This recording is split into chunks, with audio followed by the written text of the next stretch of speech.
Hola, soy Gabriel León y estás escuchando La Ciencia Pop, un podcast sobre historias de ciencia. La historia de hoy comienza con un mártir católico duro de matar, sigue con un filósofo griego que intentó separar los asuntos divinos de los terrenales y lentamente nos sumerge en el misterio del tiempo profundo, la edad del planeta y cómo su historia geológica y biológica están conectadas, terminando con el último día de las bestias más fantásticas que alguna vez caminaron sobre nuestro planeta. Y como siempre les recuerdo que si les gusta este proyecto y lo quieren apoyar, lo pueden hacer a través de mi página en Patreon. Para eso vayan a www.patreon.com/lascienciapop y se pueden inscribir para hacer un aporte mensual a este podcast.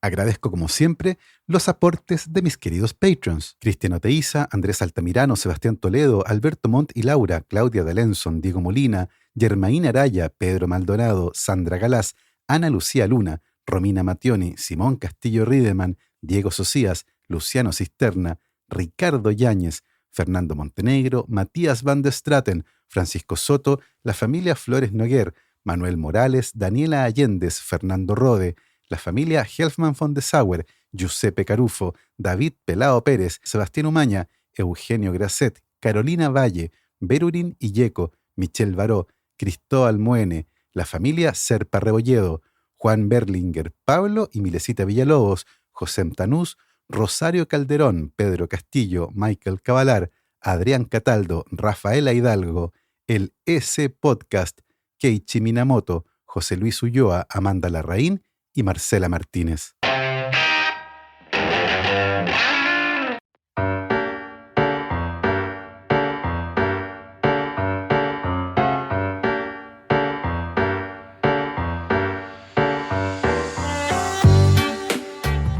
Erasmo de Formia es un mártir de la Iglesia Católica que murió el año 303 y que luego de ser capturado y torturado de manera brutal en varias ocasiones, finalmente sucumbió cuando sus captores, aburridos de perseguir a este maestro del escape, le abrieron el abdomen con una espada y le sacaron los intestinos.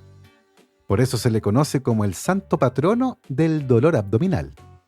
Al pobre Erasmo sus verdugos no solo le sacaron los intestinos, sino que además los enrollaron en un torno de barco, ese aparato que se utiliza para enrollar las cuerdas o la cadena del ancla. Por este último detalle, Erasmo de Formia también se convirtió en el santo patrono de los marinos y es conocido como San Elmo o San Telmo.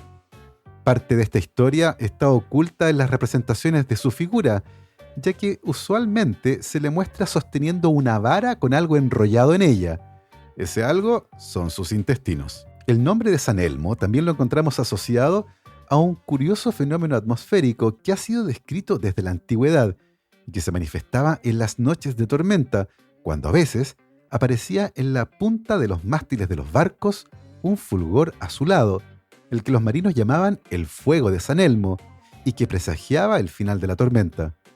El fuego de San Elmo no es fuego, sino que un tipo de plasma luminoso que se forma cuando un campo eléctrico alrededor de un mástil, la punta de una iglesia, una chimenea o incluso los cuernos de algún animal causan la ionización de las moléculas de aire, produciendo un fulgor fantasmagórico visible en condiciones de baja luminosidad. Las referencias a este fenómeno aparecen por todas partes, desde los relatos de los marineros de Colón cruzando el Atlántico en su segundo viaje, o Charles Darwin siendo testigo del fenómeno en Mar del Plata, hasta las que aparecen en novelas como Moby Dick o Viaje al centro de la Tierra. La primera persona que intentó darle una explicación terrenal al fuego de San Elmo fue el filósofo griego Genófanes de Colofón, quien en el año 500 antes de la era moderna intentó separar la naturaleza divina de los asuntos terrenales, proponiendo en el camino explicaciones naturales para fenómenos como los arcoíris, las nubes y la naturaleza del Sol y la Luna.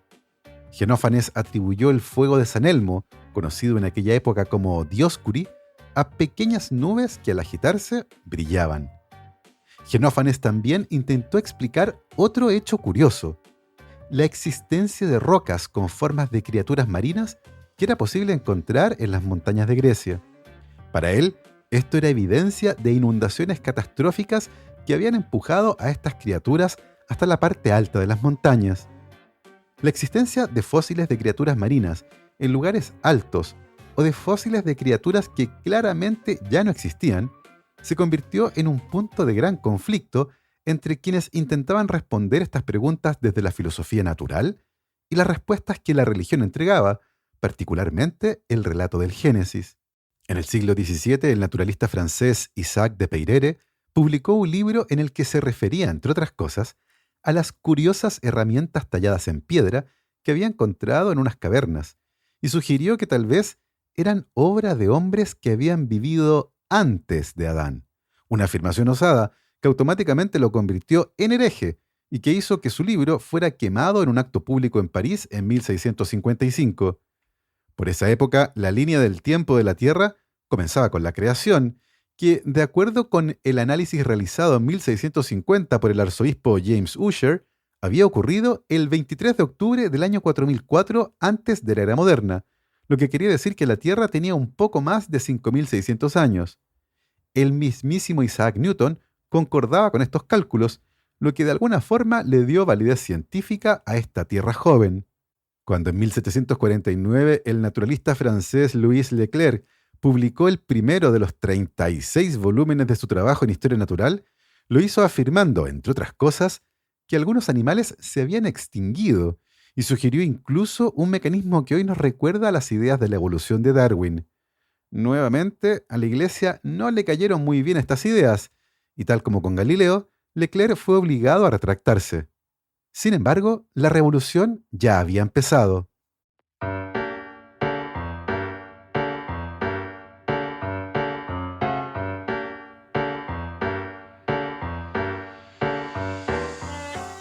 Entre 1771 y 1800, cientos de fósiles de animales extintos comenzaron a ser excavados en Europa, junto con herramientas de piedra que claramente habían sido talladas por seres humanos.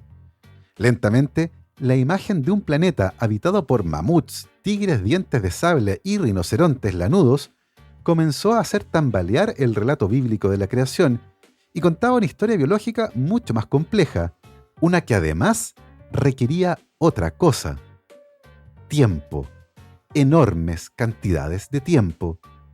La historia que los restos fósiles contaban era irreconciliable con un planeta de 5000 y tantos años, y muy pronto nació una nueva área de estudio que comenzó a lidiar con este problema.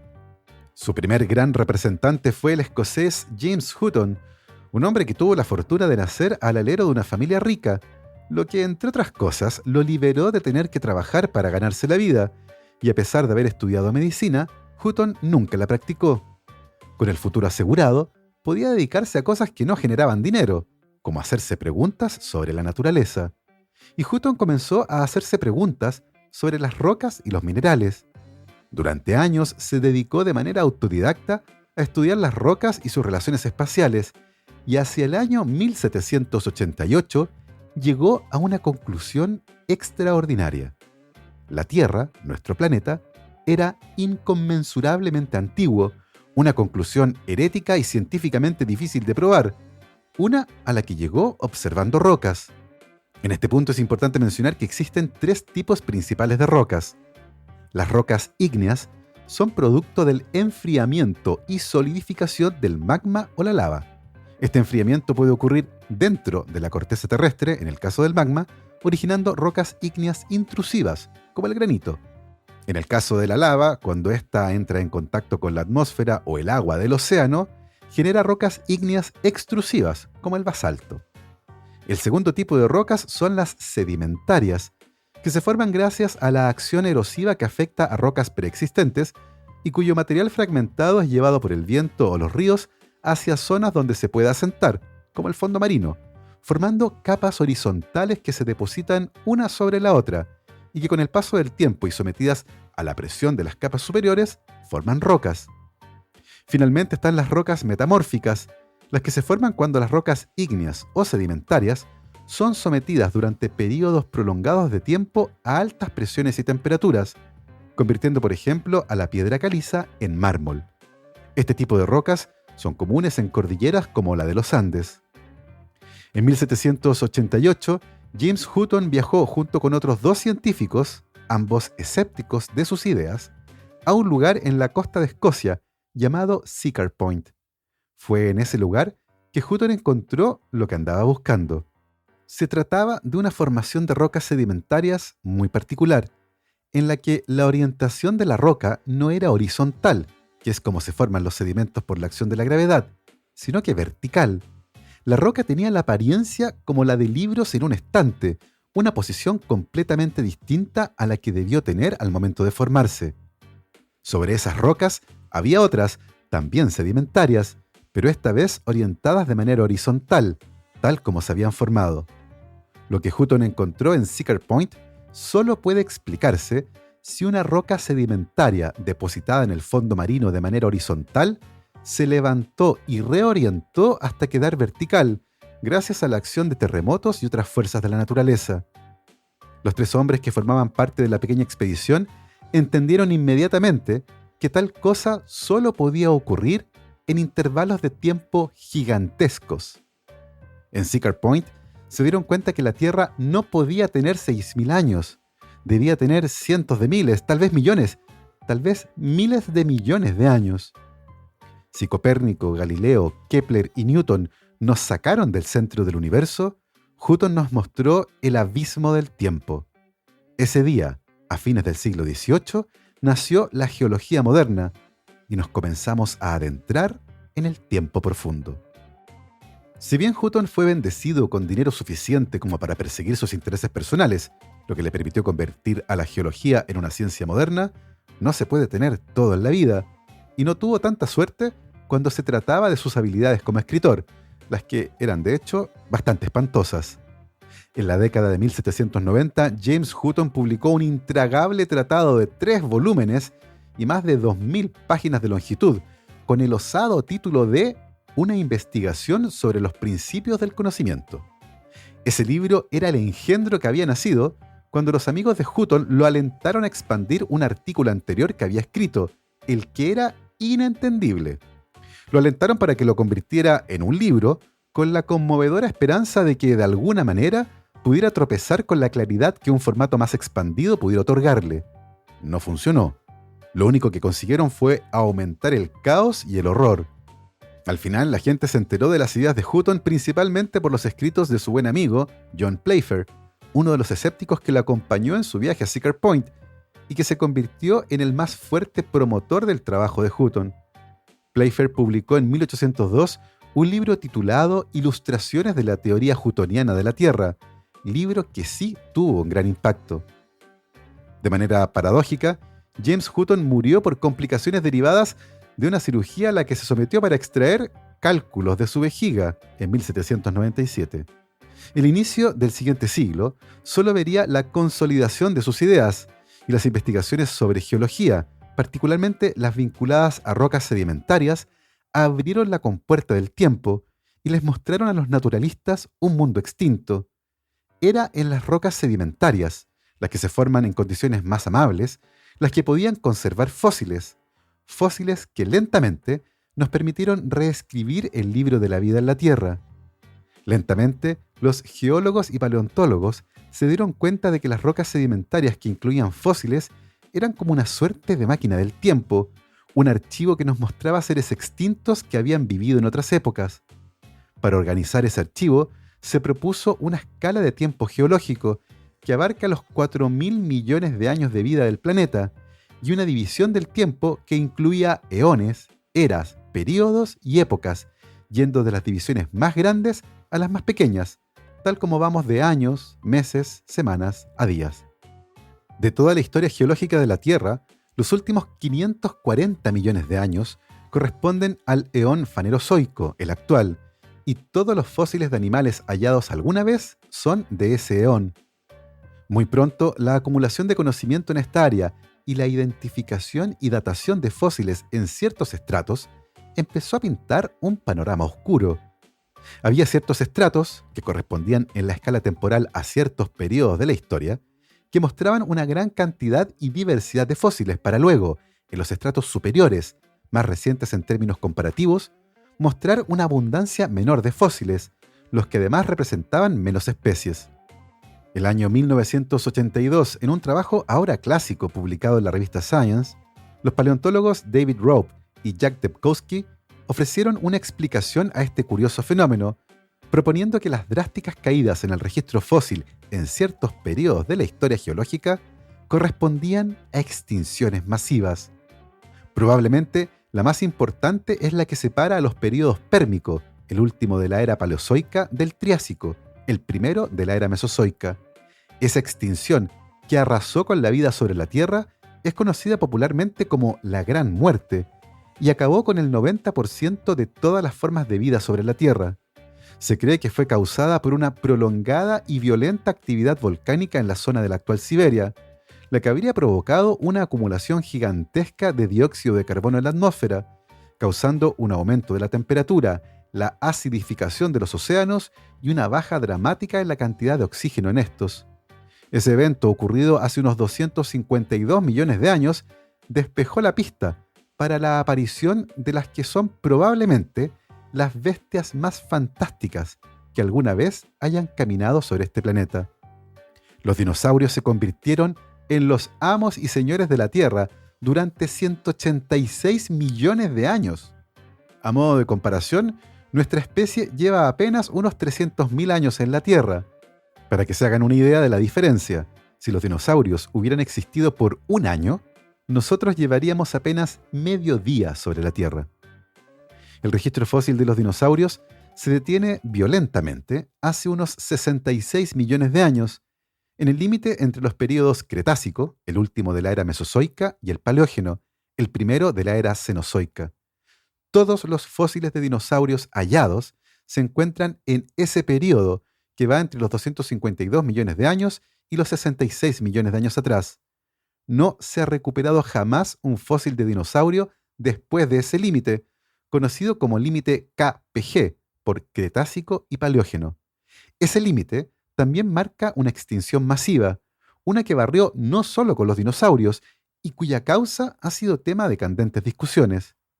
A la vuelta de esta pausa, les contaré cómo un físico brillante y su equipo con su hijo geólogo para proponer una audaz hipótesis que explicara los eventos que habían ocurrido hace unos 66 millones de años y que acabaron con las bestias más fantásticas que alguna vez habitaron la Tierra. La economía colaborativa está cambiando el mundo. Pronto descubrirás en Chile una nueva forma de comprar con tu comunidad y reducir el precio y la huella de carbono de tus productos preferidos.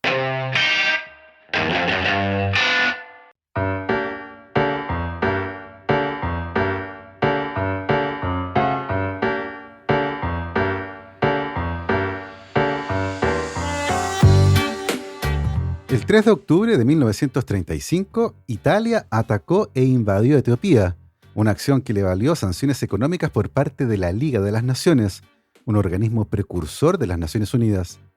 En noviembre de ese mismo año, el gobierno fascista de Benito Mussolini lanzó una campaña llamada Oro a la Patria, la que culminó con un acto público realizado el 18 de diciembre de 1935 y conocido como el Día de la Fe. Ese día, comenzando en el altar de la patria en Roma, las personas se acercaron a donar sus anillos de oro para financiar al gobierno fascista, que enfrentaba de esta forma las sanciones económicas impuestas luego de invadir Etiopía. Muchísimas personas participaron del evento, incluyendo al científico e inventor Guillermo Marconi y el escritor y premio Nobel de Literatura en 1934 Luigi Pirandello, que de hecho donó la medalla del premio Nobel a la causa fascista. A cambio de sus anillos, las personas recibían un anillo de hierro con la inscripción Oro a la Patria, y también se repartieron miles de medallas y anillos de hierro con una inscripción que hacía alusión al movimiento fascista. Al terminar la Segunda Guerra Mundial, esos anillos se convirtieron en un souvenir algo vergonzoso y muchos terminaron sus días en la basura o perdidos en los bosques de Italia.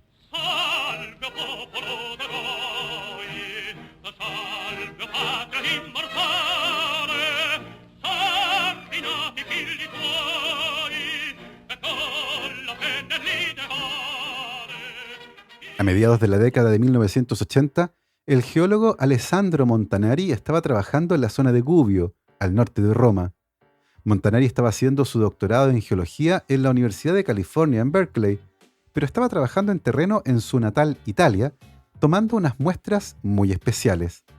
Su director de tesis, el geólogo Walter Álvarez, había publicado un artículo científico en la revista Science en 1980 que había resultado tremendamente polémico. La tesis de Montanari buscaba confirmar esos resultados y para eso, su misión en Italia era tomar miles de muestras desde una roca sedimentaria que tenía 54 metros de altura y que abarcaba en total unos 10 millones de años. Era verano y Montanari trabajaba todo el día sobre una roca que reflejaba el sol como un espejo, usando un taladro para obtener muestras de roca. Pasaba ahí varias horas al día, friéndose lentamente bajo el abrasador sol del verano del centro de Italia. Luego de una semana, no dio más. Se sentó apoyado en la roca, decidido a terminar con esta locura. Estaba insolado y deshidratado, tenía las manos deshechas y estaba exhausto. Secándose el sudor de la cara, decidió que tenía que hablar con su jefe, que estaba cómodamente sentado en su oficina con aire acondicionado en Berkeley, para decirle que no daba más y que la toma de muestras se había acabado, que lo que querían hacer era humanamente imposible. Mientras decidía cuál sería la mejor manera de informarle de esto a su jefe, se apoyó en la roca y uno de sus dedos tocó algo raro. Se acercó a examinarlo y descubrió que se trataba de un terrón de tierra que tenía algo incrustado. Con cuidado lo limpió y encontró un anillo de hierro muy curioso, el que además tenía una inscripción en italiano que nunca había visto. Credere, obedire, combatere. Cree, obedece, lucha. Para Montanari era como si su jefe le hablara a través de ese anillo, y como si la arenga viniera desde California, retomó el trabajo decidido a finalizarlo. Montanari había nacido en 1954 y le habían contado de la existencia de esos anillos, que habían sido repartidos por el régimen fascista de Mussolini en la época del Oro a la Patria, y que incluían ese lema fascista.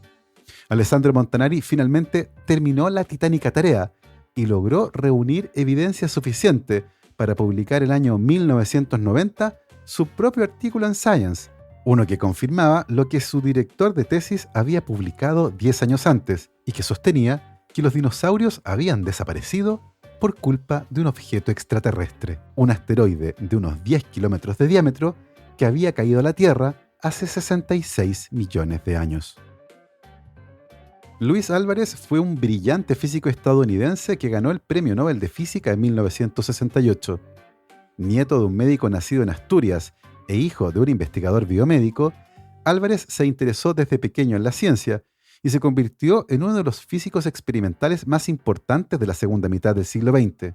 No solo se hizo conocido por sus investigaciones relacionadas con el desarrollo de técnicas que permitieron expandir nuestro conocimiento en el ámbito de la física de partículas, sino que también se interesó por estudiar con métodos científicos algunos misterios que muchos consideraban superfluos. Así se embarcó en 1965 en un extravagante proyecto para estudiar la existencia de cámaras secretas en una de las pirámides de Giza, utilizando equipos y técnicas de la física experimental. No solo eso, cuando en 1966 la revista Life publicó las fotos del asesinato de Kennedy, Álvarez usó sus conocimientos de óptica y análisis de fotografía para proponer que el presidente había recibido un disparo desde atrás, lo que explicaba el curioso movimiento de su cabeza. Álvarez propuso esto en teoría y además montó un experimento que confirmaba su propuesta, la que sería también más tarde confirmada de manera independiente por un médico. Al mismo tiempo, los análisis de Álvarez permitieron mejorar las conclusiones a las que había llegado el FBI con respecto al asesinato del presidente. En sus memorias tituladas Aventuras de un físico, Álvarez dedica un capítulo especial a lo que él llamó el trabajo de detective científico, habilidades que pueden servir para resolver problemas científicos y también misterios, como crímenes sin resolver. Álvarez cuenta en el libro que se inspiró en el trabajo de otro físico, Robert Wood, que de vez en cuando actuaba como consultor de la policía en casos particularmente complejos, como el de una mujer que había muerto de manera misteriosa mientras estaba sentada sola frente a su chimenea. El médico forense había encontrado un pequeño fragmento de metal en el corazón de la mujer y también un agujero de entrada apenas visible en su pecho. Usando herramientas de análisis espectroscópico, Good demostró que la pieza de metal era parte de un detonador de dinamita, uno que muy probablemente había quedado embebido en la madera de manera accidental, y la mala suerte hizo que, al detonar con el calor, se incrustara a gran velocidad en el corazón de la desafortunada víctima. Tal vez por este tipo de cosas, Álvarez se interesó por un misterio que habitaba en el área de trabajo de su hijo, el geólogo Walter Álvarez. Este último le había mostrado una compleja roca del tamaño de un paquete de cigarrillos que conservaba en plástico transparente en su oficina. La había extraído de la pared de un desfiladero en Gubbio, en los Apeninos de Italia. La parte inferior de la roca era piedra caliza blanca, la capa media, de 1 centímetro, era de arcilla y la parte superior era piedra caliza roja. Walter le explicó a su padre que la arcilla se depositó en el fondo del océano hace unos 66 millones de años, en el límite entre el Cretácico y el Paleógeno, cuando los dinosaurios y la mayoría de las otras formas de vida en la Tierra se extinguieron abruptamente. Usando una lupa, el geólogo le mostró al físico que la parte inferior de la roca, la piedra caliza blanca, estaba llena de pequeñas conchas de animales marinos, mientras que en las capas de arcilla y de piedra caliza roja no había vestigios de fósiles, algo que se repetía en todas las zonas del mundo donde se había analizado ese límite. El físico Luis Álvarez quedó fascinado por la historia que su hijo, el geólogo Walter Álvarez, le había contado y decidió que quería averiguar todo lo que fuera posible sobre ese evento. Una de las cosas que buscaron fue vestigios de elementos radioactivos, tratando de averiguar cuánto tiempo le había tomado formarse a la capa de arcilla. Para esto se asociaron con 2 físicos expertos en este tipo de análisis, pero los resultados no fueron muy prometedores. En ese momento, Luis Álvarez recordó unas investigaciones realizadas en la Antártica para determinar si una roca era o no un meteorito, basándose en la presencia de algunos metales pesados que son muy poco abundantes en la corteza terrestre, como el iridio.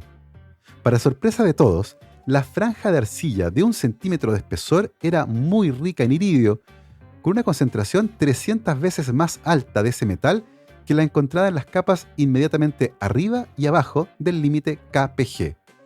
¿De dónde podía venir ese iridio? Para todos era evidente que ese iridio tenía un origen extraterrestre. Lo primero que pensaron fue en una supernova, pero el mecanismo de extinción de los dinosaurios en tal caso no resultaba evidente. Tampoco parecía algo rápido. Mientras pensaban en alternativas, Walter Álvarez recordó que alguna vez había leído sobre la erupción del volcán Krakatoa en 1883, un evento cataclísmico que causó no solo gran destrucción y muerte, sino que también un descenso en la temperatura global del planeta, producto de la enorme cantidad de polvo y ceniza levantada. ¿Podría un asteroide explicar la desaparición de los dinosaurios?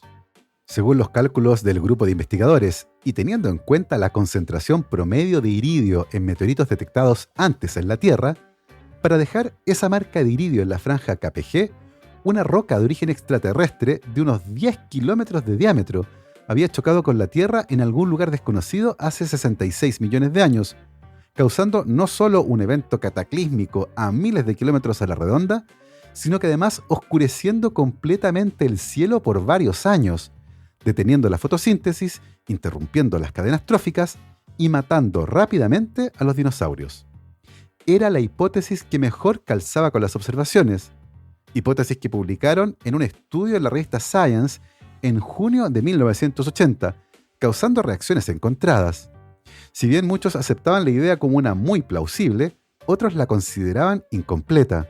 Entre otras cosas, criticaban que solo hubieran determinado la concentración de iridio en las zonas más cercanas al límite KPG, por lo que no era posible descartar que la anomalía en la detección de iridio se repitiera en otros estratos, lo que echaba al suelo la hipótesis del asteroide. Por eso fue necesario muestrear una zona más amplia de la roca sedimentaria en Gubbio, lo que explicaba el arduo trabajo de Alessandro Montanari, que insolado, cansado y deshidratado, obtuvo miles de muestras de roca, abarcando una historia geológica de 10 millones de años. El resultado de ese análisis confirmó que la anomalía de iridio estaba solo en el fino sedimento de arcilla correspondiente al límite KPG. Ese hallazgo fue publicado en la revista Science en diciembre de 1990, y el año siguiente, un grupo de geólogos detectó en la península de Yucatán un cráter de impacto compatible con el choque de un asteroide de 10 kilómetros de diámetro. Ese cráter se llama Chicxulub, por un pueblo mexicano ubicado cerca del lugar, y es la cicatriz de un evento cósmico de tal magnitud que cuesta imaginarlo. Lo que sabemos con la evidencia disponible es que un día, hace 66 millones de años, una roca probablemente más grande que el monte Everest atravesó la atmósfera de la Tierra sin sufrir ningún rasguño, viajando 20 veces más rápido que una bala. La presión ejercida en el frente del asteroide fue tan grande que el mar se abrió delante de él incluso antes de llegar a la superficie.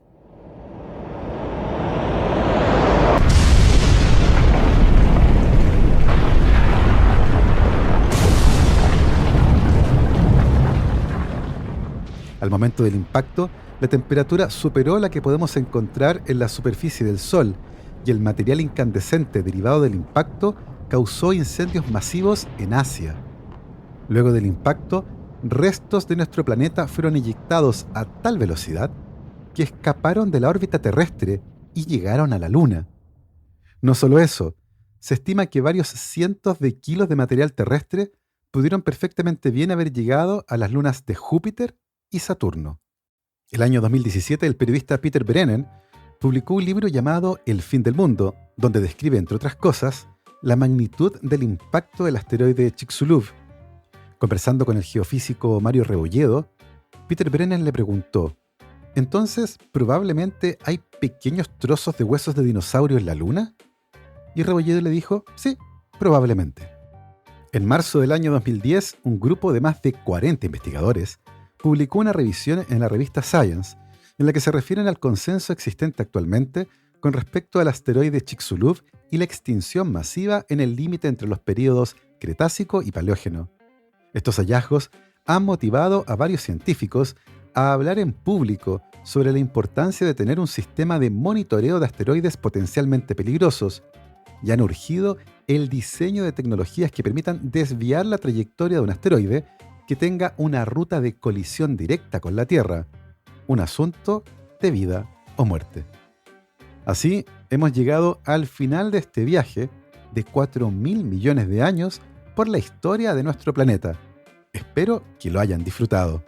Yo me despido como siempre, saludando a mis queridos patrons: Cristóbal Orellana, Diego Riquelme, Constanza Jabal, Florencia Castañeda, Mauricio Silva, la familia Yuri Martínez, Fernando Pollack, Claudio Oyarzo y Toña, Sebastián Beche, Cirilo Fede y Pola, Sergio Ibáñez, Baltasar Domínguez, la familia Culen Queirolo, Alejandra Díaz, Fernando Araya, Juan Salvador Gajardo, la familia de la Cruz Morales, José Manuel Viveros, Claudia Torres, la Cervecería Intrínsecal, Alberto Pozo, Francisca Gutiérrez y Francisco, Robinson Esparza, Janet Leguas, María José Pino, Alyosha Basáez, Cristian Stumfol, Pilar Calderón, la familia Fuentes Schonfeld, la familia Díaz Ríos, Beatriz Geldres, Martín Garrido, Luis Alberto Soto, Jo y su papá, Greco Saavedra, Juan Catipillán, María Paz Domínguez, Emma y Ana Llénero, Paula Lagos, Lisette Garibaldi, Hans Stange, Anaí Mena, Sergio Espinosa, Sebastián Anielo, Sandra Marras, Bastián y Laura Vargas, Rodrigo Linfati y la familia Martínez Pereira. Nosotros nos volvemos a escuchar la próxima semana. Que esté muy bien, cuídense mucho, lávense las manos y por supuesto, que la ciencia los acompañe.